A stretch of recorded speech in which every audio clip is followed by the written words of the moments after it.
Hi hello అండి. ఈరోజు మా లంచ్ సంగటి తీగూర. ఇందులోకి నెయ్యి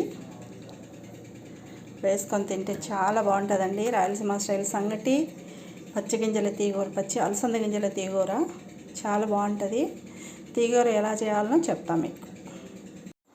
తీగూరకు కావలసిన వస్తువులు: పచ్చి అలసందలు, అలానే పచ్చిమిరపకాయలు, కొన్ని తెల్లగడ్డపాయలు, సాల్టు, వాటరు.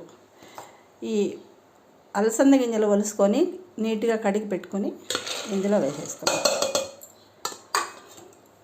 అందులోనే పచ్చిమిరపకాయలు, తెల్లగడ్డలు, వాటరు,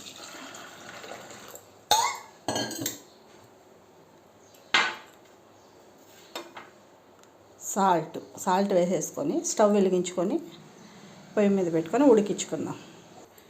పొయ్యి మీద పెట్టుకొని ఇందులో పసుపు గిసుపు ఏం లేదండి, ఇలానే ఉడికించుకుందాం. బాగా ఉడికినాయి. ఇప్పుడు ఈ వాటర్ని సపరేట్ చేసుకుందాం.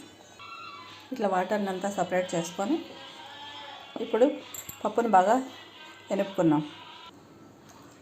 ఇట్లంతా వెనుపుకొని ఇప్పుడు తిరగబాతకు వేసుకుందాం. పెనం పెట్టి ఆయిల్ వేసుకొని తిరగబాతకి ఇందులో ఏమీ లేదండి. కరివేపాకు, ఒట్టిమిరపకాయ, తెల్లగడ్డ ఇవి మాత్రమే వేస్తున్నాను.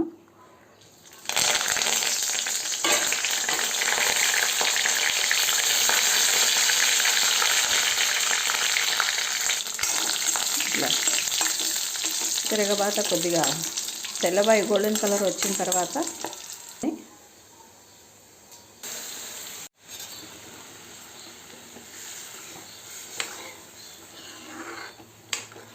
మీరు ఉప్పు సరిపోయిందా లేదా చూసుకొని సాల్ట్ వేసుకోండి.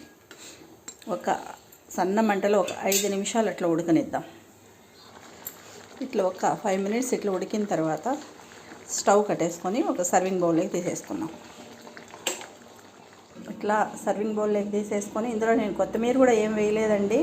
సంగట్లోకి చాలా బాగుంటుంది రాయలసీమ స్టైల్. ఒకసారి మీరు కూడా ట్రై చేసి చూడండి, చాలా బాగుంటుందండి.